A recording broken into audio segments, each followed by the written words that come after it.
Hello students, कैसे हैं आप लोग। होप बहुत अच्छे होंगे और अच्छे रहने भी चाहिए, ज़रूरत है इस समय की। और सीखते रहिए और आगे बढ़ते रहिए, मैं आपका स्वागत है। कॉरेलेशन आज हमें सीखना है। कॉरेलेशन बिजनेस स्टैटिक्स का टॉपिक है, इकोनॉमिक्स में भी आता है। 11th क्लास का भी टॉपिक है ये, बीकॉम का भी टॉपिक है, बीबीए का भी है, एमबीए का भी है, एमकॉम का भी है। जो लोग स्टार्टिंग लेवल से सीख लेते हैं आगे तक उनको सपोर्ट रहती है। जो लोग बीच में सीख लेते हैं बीकॉम में तो फिर आगे सपोर्ट रहती है। नहीं सीखते हैं तो फिर वो आगे एमकॉम में जाके सीखना पड़ता है, एमबीए वगैरह में, एमए में भी आता है, एमए इकोनॉमिक्स में भी। बट द पॉइंट इज़ कि आज हम क्या कवर करेंगे इसमें। हम समझेंगे एग्जैक्टली कॉरेलेशन होता क्या है, कैलकुलेट कैसे करते हैं, इसके मेथड्स क्या होते हैं, क्यों इसकी ज़रूरत पड़ी, राइट। ये सब बातें हम समझते हैं एक एक करके। कॉरेलेशन, द टर्म कॉरेलेशन को पहले समझो। सबसे पहली बात, दो न्यूमेरिक वेरिएबल्स के बीच में रिलेशनशिप इस्टेब्लिश करते हैं हम। दो न्यूमेरिक वेरिएबल्स मतलब ऐसे वेरिएबल्स जिनको हम क्वांटिटी में एक्सप्रेस कर सकते हैं और उनमें कुछ कैजुअल कनेक्शन है आपस में। एक वेरिएबल दूसरे वेरिएबल पे डिपेंड है या फिर दूसरा वेरिएबल पहले वेरिएबल पे डिपेंड है। तो ये वेरिएबल मैं जो बोल रहा हूँ इसका मतलब क्या है थोड़ा समझ लीजिए। इसकी डेफिनेशन सिंपली ये होती है, correlation is the statistical tool to establish the degree of association between two quantitative variables. ये मैंने डेफिनेशन बोल दिया अभी अपने आप बना के, थोड़ा ढंग से सुनो। वेरिएबल्स की बात करते हैं वापस। वेरिएबल्स कौन से हो सकते हैं जो इंटर रिलेटेड हों, एसोसिएटेड हों। हम कह सकते हैं दो वेरिएबल हम एज एंड ब्लाइंडनेस का ले सकते हैं, right. There is some casual connection between age and blindness. Age क्या होती है, नंबर्स नहीं होती है ना। कोई आदमी 10 साल का है, कोई आदमी नहीं, बच्चा 10 साल का है, बड़ा हो गया 20 साल का है, 25 साल का है, 30 साल का, 35, 40, ऐसे एज की इंफॉर्मेशन आपको दे रखी है, राइट। एज एंड ब्लाइंडनेस कैसा कनेक्शन होगा। एज जैसे जैसे उसकी बढ़ेगी तो ब्लाइंडनेस उसकी बढ़ेगी या कम होगी। सोचो, एज मतलब कम एज में उसकी जो विजिबिलिटी है शार्प होती है, फिर जैसे जैसे एज बढ़ती जाती है तो विजिबिलिटी कम होती जाती है। तो हम कह सकते हैं कि एज बढ़ने के साथ ब्लाइंडनेस बढ़ती है। तो पॉजिटिव कॉरेलेशन है, इसको हम बोलते हैं पॉजिटिव एसोसिएशन या फिर कॉरेलेशन। क्लियर। एक एग्जांपल हो गया। दूसरा सुनो, age and playing habit. Age जैसे जैसे बढ़ेगी तो आदमी को खेलकूद ज़्यादा अच्छा लगेगा या कम अच्छा लगेगा। कम। मतलब छोटे थे तो साहब गुल्ली डंडे में भी मज़ा आता था, कंचे में भी मज़ा आता था, और साहब बैट बॉल में भी मज़ा आता था, और कैरम बोर्ड तो कम खेलते थे, आउटडोर गेम्स ज़्यादा खेलते थे। अब टाइम ऐसा इंडोर गेम्स खेलो। लेकिन एज बढ़ती जा रही है तो जो क्यूरोसिटी है, जो एक्साइटमेंट है, जो एंथुसियाज्म है प्लेइंग का, वो कम होता जा रहा है। तो एज बढ़ेगी तो प्लेइंग हैबिट आदमी की कम हो जाएगी। तो इसको हम बोलते हैं नेगेटिव कॉरेलेशन, राइट। नेगेटिव कॉरेलेशन। कॉरेलेशन या तो नेगेटिव होता है या फिर पॉजिटिव होता है। क्लियर। या फिर परफेक्ट कॉरेलेशन होता है, परफेक्ट नेगेटिव, परफेक्ट पॉजिटिव। इसकी डिग्रीज होती हैं, ये अपन डिस्कस करेंगे, वो अभी इस टाइम का टॉपिक नहीं है। अभी इस टाइम केवल ये समझना है कि पॉजिटिव कॉरेलेशन क्या हुआ, एज बढ़ेगी तो प्लेइंग हैबिट कम हो जाएगी, ये तो नेगेटिव हुआ। एज बढ़ेगी और ब्लाइंडनेस बढ़ेगी, ये अपना पॉजिटिव कॉरेलेशन हुआ। ठीक है। और सोचते हैं, एक होता है साहब रेनफॉल एंड एग्रीकल्चर। अगर बारिश अच्छी होगी तो हमारी एग्रीकल्चर का जो क्रॉप्स का जो बिजनेस है वो बढ़ेगा कि नहीं बढ़ेगा। बढ़ेगा, बारिश पे ही डिपेंड है वो। तो रेनफॉल इतने सेंटीमीटर हुई तो एग्रीकल्चर जब क्रॉप प्रोडक्शन इतना हुआ, रेनफॉल और हुई तो क्रॉप प्रोडक्शन और हुआ, there is a positive correlation, right. Agriculture और crop production is totally dependent upon the rainfall. आगे हम बात करते हैं और इसके एग्जाम्पल्स क्या हो सकते हैं। रेडियस एंड सरकमफ्रेंस दिखाता हूँ मैं आपको। देखो इतनी रेडियस मैंने लूँ, यहाँ तक इतनी रेडियस है, तो मैं अगर इसको लेके कंपास से अगर एक सर्कल ड्रॉ करूँगा तो इतना ही बड़ा बनेगा। क्लियर? ये रेडियस है यहाँ तक और ये हमारा सर्किल बन गया, और ये सर्किल का जो मेज़रमेंट है यहाँ से यहाँ तक का पूरा, उसको हम सरकमफ्रेंस कहते हैं। अगर मैं रेडियस को बढ़ाऊँ आगे, इसको थोड़ा सा और ऊपर ले लूँ तो सर्किल और बड़ा बनेगा, सरकमफ्रेंस बढ़ जाएगी। रेडियस में कम ले लूँ, यहाँ तक ले लूँ, तो जो सर्किल बनेगा उसकी सरकमफ्रेंस कम होगी। तो there is a positive correlation between radius and circumference, right. तो अभी हमने एग्जाम्पल जो डिस्कस किए वो रिप्रेजेंट कर रहे हैं कुछ ना कुछ कैजुअल कनेक्शन है, राइट, दोनों वेरिएबल्स में। कॉरिलेशन इस्टेब्लिश करने के लिए ज़रूरी है कि जो भी वेरिएबल्स हम ले रहे हैं उनको न्यूमेरिकली एक्सप्रेस किया जा सके, नंबर्स में एक्सप्रेस किया जा सके। क्वालिटेटिव वेरिएबल्स जो होते हैं उनको हम यहाँ पर कंसीडर नहीं कर रहे। दो टाइप का डाटा होता है, एक क्वालिटेटिव, एक क्वांटिटेटिव। क्वालिटेटिव का मतलब क्या है? Honesty is the best policy. Very good. आदमी ईमानदार है इसलिए उसका बिजनेस ग्रो हो रहा है। आदमी ईमानदार है इसलिए उसका बिजनेस ग्रो हो रहा है। पहले साल 10 लाख रुपए की सेल हुई, दूसरे साल 15 लाख रुपए की सेल हुई, अगले साल उसकी 20 लाख रुपए की सेल हुई।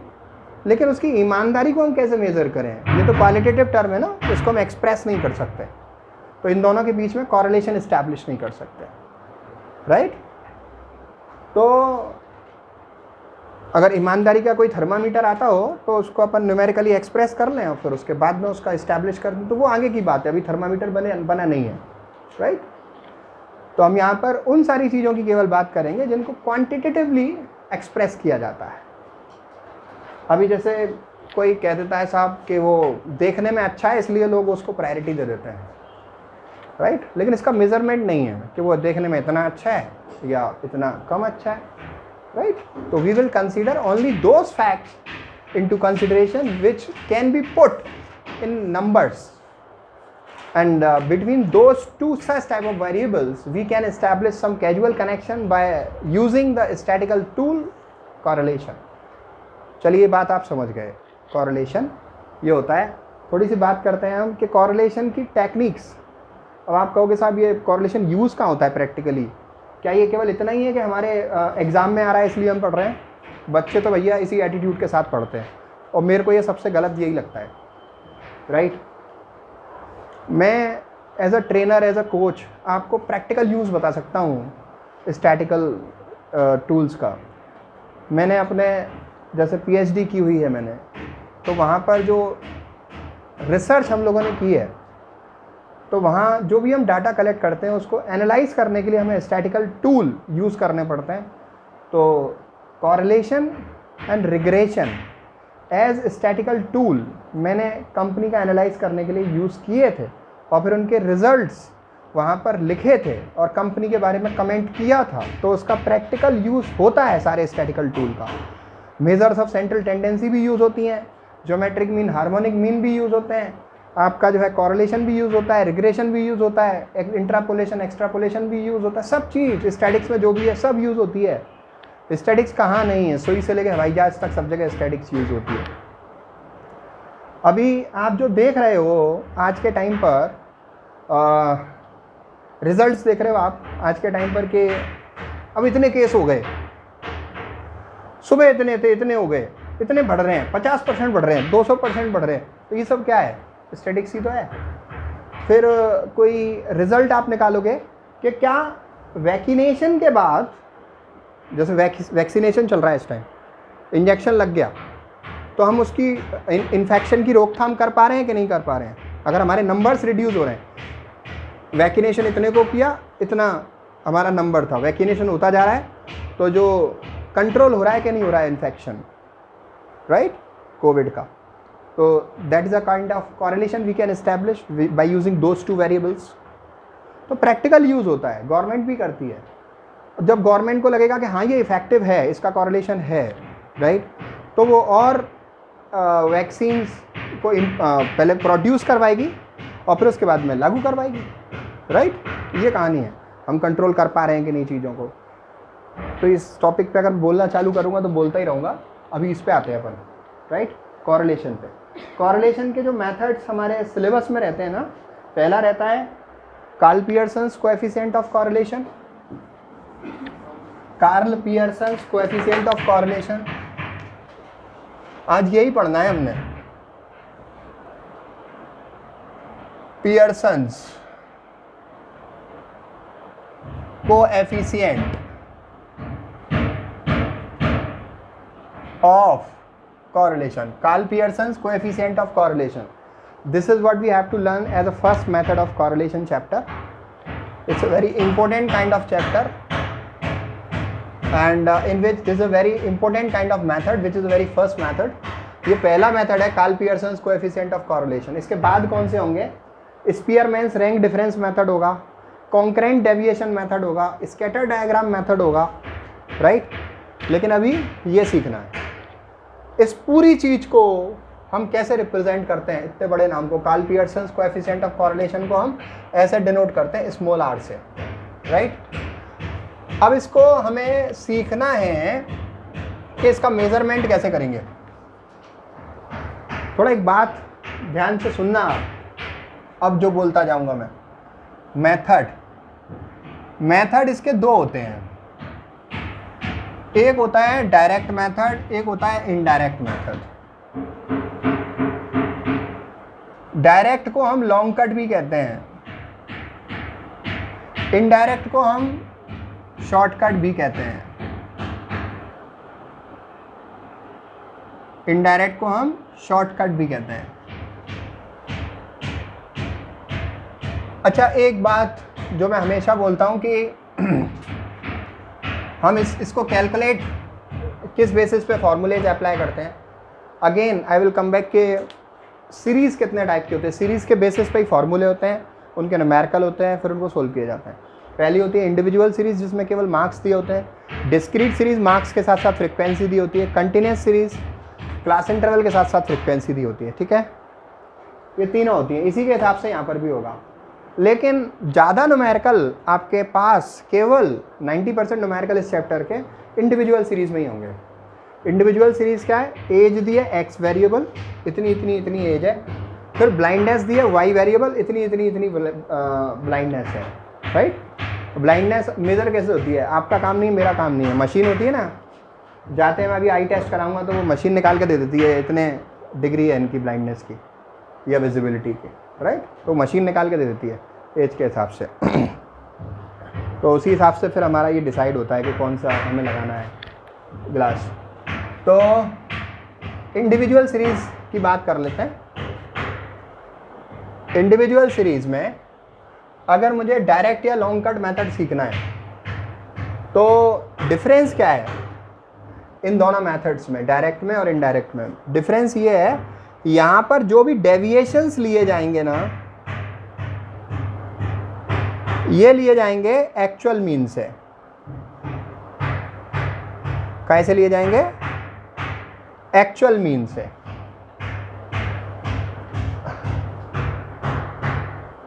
Basis of deviation. और यहां पर जो डेविएशंस लिए जाएंगे through assume mean, assume mean से। इंडिविजुअल सीरीज में डायरेक्ट मेथड में हमारा जो फॉर्मूला होता है वो क्या होता है? R equals to, small r represent करता है Karl Pearson's coefficient of correlation.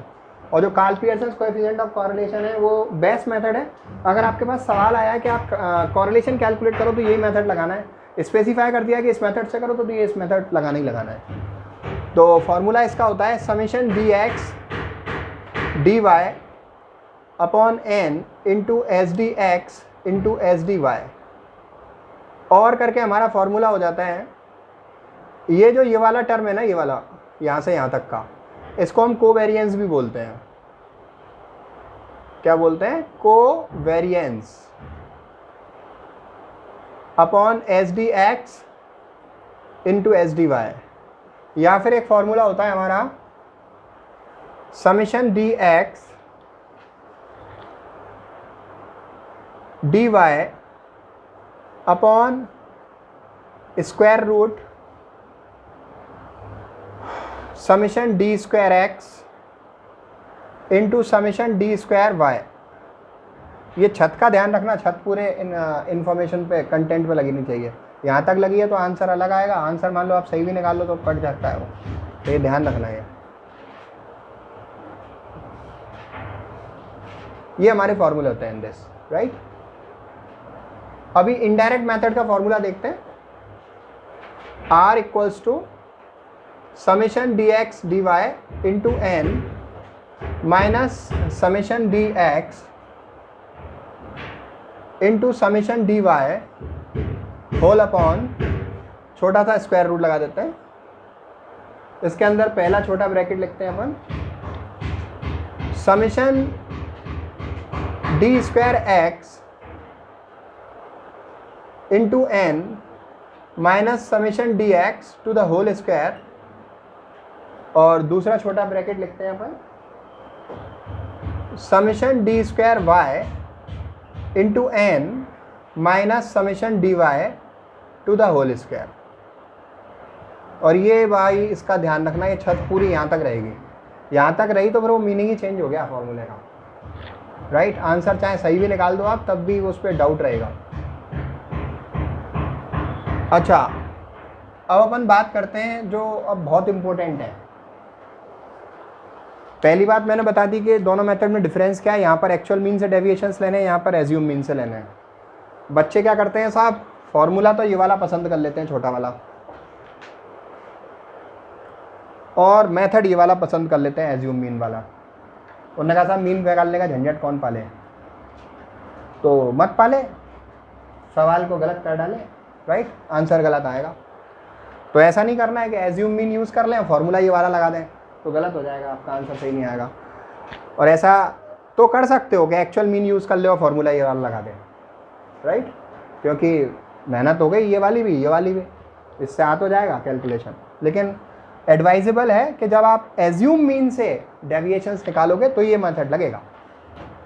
अब एज्यूम मीन और एक्चुअल मीन हम यूज़ कब करते हैं, एक्चुअली मैंने मीन की वैल्यू कैलकुलेट करी और वो पॉइंट्स में आई, तो बेटर है कि मैं इस तरफ जाऊँ, क्योंकि पॉइंट्स में कैलकुलेशन बहुत हार्ड हो जाएगी, राइट, इधर जाओ। अच्छा, कोई मुझसे कहता है कि साहब मैं क्या इसी मेथड से कर लूँ काम चल जाएगा, नहीं, दोनों मेथड आपको आने चाहिए 100%, और दोनों मेथड से आंसर सेम आएगा, और दोनों मेथड से सेम सवाल को कर कर सेम आंसर निकाल कर प्रैक्टिस करके सेटिस्फाई होने की आपको ज़रूरत है। क्लियर? तो अभी अपन एक सवाल उठा लेते हैं छोटा सा, जिसको अपन डायरेक्ट मेथड से और इनडायरेक्ट मेथड से दोनों से करते हैं। पहले मैं आपको डायरेक्ट मेथड से उसको सिखाऊंगा, फिर उसके बाद इनडायरेक्ट से सिखाऊंगा। लेकिन एक बात ज़रूरी है कि कुछ चीज़ें आपको आनी चाहिए, उनके आए बगैर आपका काम नहीं होगा। कौन सी चीज़ें हैं वो? पहली चीज़ है स्टैंडर्ड डेविएशन। ये देखो, ये मैंने लिखा था, इसके टर्म्स क्लियर कर दूं, S D of X variables, सवाल कर लेंगे कोई दिक्कत नहीं। ये है आपका S D of Y variables. अच्छा, एस डी कैलकुलेट करने का रूल भूल तो नहीं गए आप? जो अगर आता नहीं है एसडी, तो पिछले लेक्चर्स हमारे एसडी के हैं, उसको सीख लेना वहाँ से। लेकिन एसडी सीखना बहुत ज़रूरी है। किसी को एसडी नहीं आता है तो उसको कॉरिलेशन में कॉम्प्लेक्सिटी रहेगी। एसडी बराबर होता है वेरिएंस का अंडर रूट। वी रिप्रेजेंट करता है वेरिएंस को। वेरिएंस को कैलकुलेट करने का एक और फॉर्मूला होता है, एसडी का स्क्वायर कर दो, राइट। एसडी को कैलकुलेट करने का फॉर्मूला मैं रिवाइज करा देता हूँ मॉरल ऑब्लिगेशन लेते हुए। डायरेक्ट मेथड से और इनडायरेक्ट मेथड से हमारा जो फॉर्मूला है वो कैसे यूज़ होता है इसमें देखिए। डायरेक्ट मेथड से हमारा फॉर्मूला है, मैं केवल इंडिविजुअल सीरीज से रिलेटेड लिखा है तो उसी से रिलेटेड लिख देता हूँ, summation D square upon N to the square root. And indirect method में मैंने आपको लिखवाया 1 upon N root summation D square into N minus summation D X to the whole square, summation D X to the whole square. Clear? अच्छा एक बात, इसमें direct और indirect method में क्या डिफरेंस है? इसमें डेविएशन थ्रू एक्चुअल मीन, इसमें डेविएशन थ्रू एज्यूम मीन। बात ध्यान रखना, ये कुछ बच्चे कहते हैं साहब बुक में दूसरा फॉर्मूला लिखा हुआ है इसके लिए, तो वो आप यूज़ कर सकते हो, मना नहीं है आपसे, लेकिन वो भी इसी फॉर्मूले के पिताजी हैं या बेटे हैं, राइट? दूसरा कोई फार्मूला होगा तो वो इसी का रिश्तेदार है, वो यहीं से आया हो, कहीं दूर से नहीं आया हो। Summation D square X upon N D square मान लो, minus summation D upon N का होल स्क्वायर, तो ये निकला वहीं से है।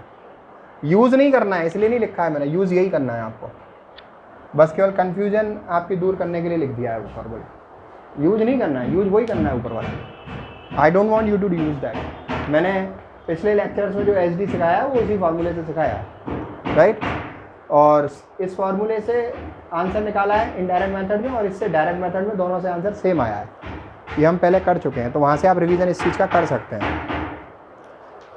अभी इस लेक्चर को ज़्यादा लंबा ना करते हुए मैं एक छोटा सा सवाल ले लेता हूँ, राइट? फिर उसके बाद एक बड़ा सवाल लेंगे नेक्स्ट लेक्चर में, ठीक है? जिसमें हम एक सवाल को डायरेक्ट मेथड और इनडायरेक्ट मेथड दोनों से करके दिखाएंगे और आंसर सेम निकाल के दिखाएंगे, राइट? तो आपको कॉन्फिडेंस आएगा। तो अभी मैं इसका इस छोटा सा सवाल लेता हूँ, कैलकुलेट। सवाल हमारे पास ये है, कैलकुलेट, यहाँ से रफ कर देते हैं सामान। Karl Pearson's coefficient of correlation from the following. Karl Pearson's coefficient of correlation from the following. ये जो सवाल अभी मैं कराने वाला हूँ वो इस पे बेस्ड है, right?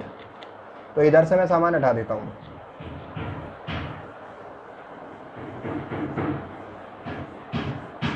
From the following, A point दिया है आपको,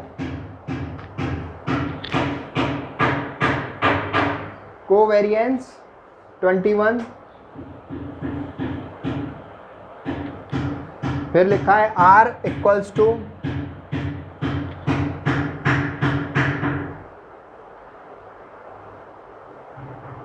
R नहीं, कोवेरिएंस आप लिख दीजिए, कोवेरिएंस आप लिख दीजिए 168, क्योंकि वो तो मैंने निकालने के लिए कहा है ना आपसे कोरिलेशन।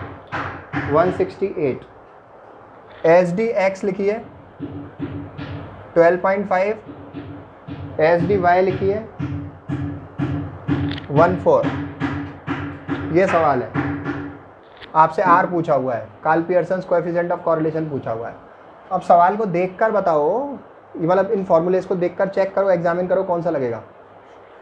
जो आप कहोगे सारे सेम में नहीं लग सकते, जो इन्फॉर्मेशन दी है उस हिसाब से हम फॉर्मूला सेलेक्ट करते हैं। जैसे कोवेरिएंस दिया है हमको यहाँ पे, तो ये दिया है, और ये एच डी एक्स दिया है, एच डी एक्स दिया है, ये एच डी वाई दिया है, तो कहने का मतलब ये वाला फॉर्मूला लग सकता है, राइट? इसको अप्लाई करो। आर इक्वल्स टू कोवेरिएंस की वैल्यू कितनी है 168 अपॉन एच डी एक्स की कितनी है 12.5, एच डी वाई की कितनी है 14। इसको कैलकुलेट करोगे कितना आंसर आएगा?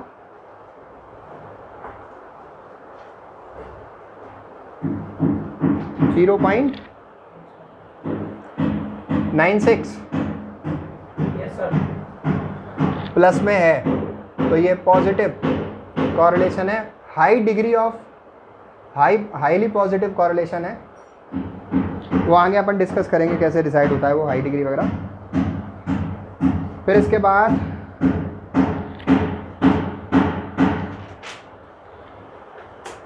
अगला क्वेश्चन लिखिए, बी पॉइंट, कोवेरिएंस दे रखा है आपको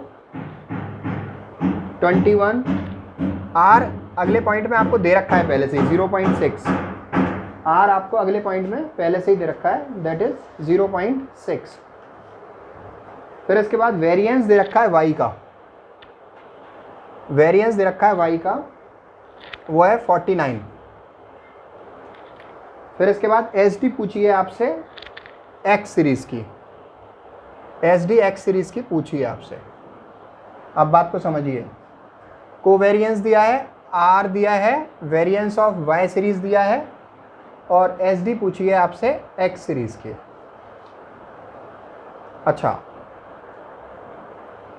मेरे को ये बात मालूम है कि वेरिएंस क्या होता है, एच डी का स्क्वायर होता है, और जब एच डी मुझे फाइंड करना होता है वेरिएंस से, तो मैं वेरिएंस की वैल्यू का स्क्वायर रूट निकालूंगा। तो मैं कर लेता हूँ, वेरिएंस वाई सीरीज़ का मेरे पास है, इससे मैं एच डी निकाल लूँगा वाई सीरीज़ की। 49 का स्क्वायर रूट निकाला मैंने, 7 आया। क्लियर? ठीक है, इसको पुट करते हैं कैलकुलेशन में। कौन सा फार्मूला यूज़ होगा यहाँ पे? यही वाला होगा, कोवेरिएंस दिया है मुझे, तो आर फार्मूला मुझे मालूम है, R equals to covariance of X Y, covariance of X Y upon H D X into H D Y. Covariance कितना आंसर है मेरा? 21, और एच डी एक्स कितनी है मेरे पास, पता नहीं मुझे। एच डी वाई मैंने कितनी फाइंड की हुई है? 7, और आर का आंसर कितना दिया है? 0.6। क्रॉस मल्टीप्लिकेशन उठा के मारो इसके अंदर, लग नहीं जाए लेकिन, राइट?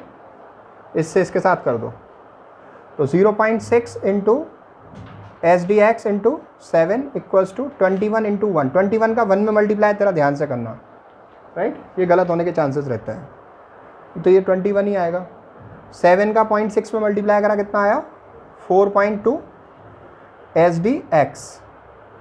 अभी एच डी एक्स 21 अपॉन 4.2 कितना आएगा? 21 को मुझे 4.2 से डिवाइड करना है, 5 आएगा। तो ये मेरी एच डी आ गई एक्स सीरीज़ की। इस सवाल में एच डी पूछी थी। अगर मुझसे वो वेरिएंस पूछता एक्स सीरीज़ का, तो मैं कैसे फाइंड करता? इसका स्क्वायर कर देता 5 का, क्योंकि वेरिएंस एच डी का स्क्वायर होता है। ठीक है, अब एक और पॉइंट अपन देखते हैं। हमारे पास दे रखा है वेरिएंस ऑफ एक्स सीरीज,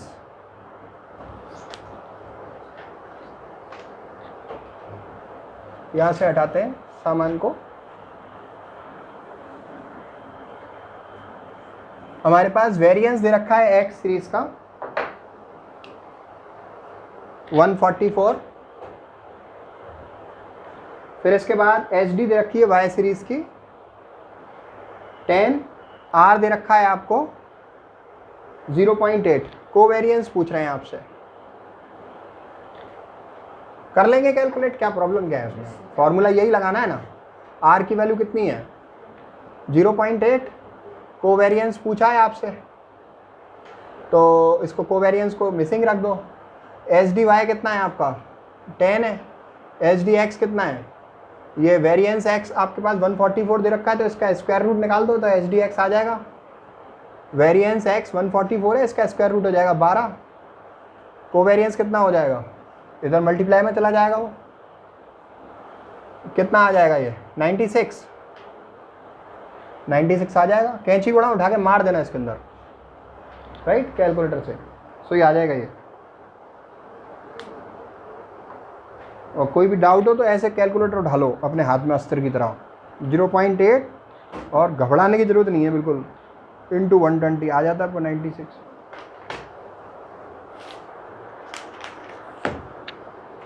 फिर इसके बाद एक सवाल और कराता हूं मैं।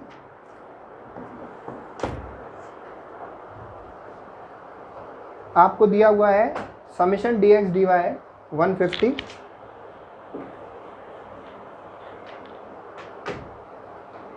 Summation D X D Y 150। फिर इसके बाद n दे रखा है आपको 9, और एच डी एक्स दे रखा है 5.8, और एच डी वाई दे रखा है स्टूडेंट्स 3.2। कौन सा फार्मूला लगेगा? ये वाला लगेगा। कर लेंगे हम। Sigma D X D Y की वैल्यू लिख दो 150 अपॉन एन की वैल्यू लिख दो 9 इंटू एस डी एक्स की वैल्यू 5.8, एस डी वाई की वैल्यू 3.2। कैलकुलेटर अलाउ है, कोई समस्या नहीं है। ठीक है, फिर इसके बाद दैट्स इट। इसकी इतनी प्रैक्टिस काफ़ी है, कोई समस्या नहीं है। अच्छा, मैं एक यहाँ पर और लिख सकता हूँ, जैसे इसकी जगह पर ये भी तो हो सकता है एक formula, covariance upon variance x into variance y, क्योंकि वेरिएंस का अंडर रूट करते हैं तो अपन एस डी एक्स आ जाती है और एस डी एक्स आ जाएगी। इसका स्क्वायर रूट एस डी निकालेगा ना। अगर वेरिएंस दे रखे हैं दोनों तो डायरेक्ट उनका मल्टीप्लाई करके अपन स्क्वायर रूट में रख सकते हैं, right. This you can do.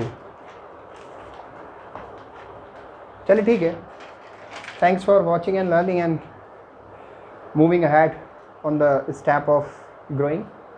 तो इसको आप करो प्रैक्टिस। अभी नेक्स्ट लेक्चर में हम एक सवाल कराएंगे जिसमें दोनों मेथड से उसको सोल्व करके दिखाएंगे, जिसमें हमारे पास x वेरिएबल होगा, y वेरिएबल होगा, राइट। लेकिन तब तक आपको एक बात सीखनी पड़ेगी कि साहब SD की प्रैक्टिस कर लो पुराने लेक्चर से, क्योंकि अगले में हम SD ही कैलकुलेट करवाएंगे, राइट, और फिर उसको इम्प्लीमेंट करवाएंगे। डायरेक्ट मेथड में ये सारी कैलकुलेशन अलग से करनी पड़ेंगी। SD of x series calculate करना पड़ेगा, SD of y series calculate करना पड़ेगा, राइट। तो फिर उसको फॉर्मूले में पुट करके आप यूज़ करोगे। चलिए, thank you so much for now.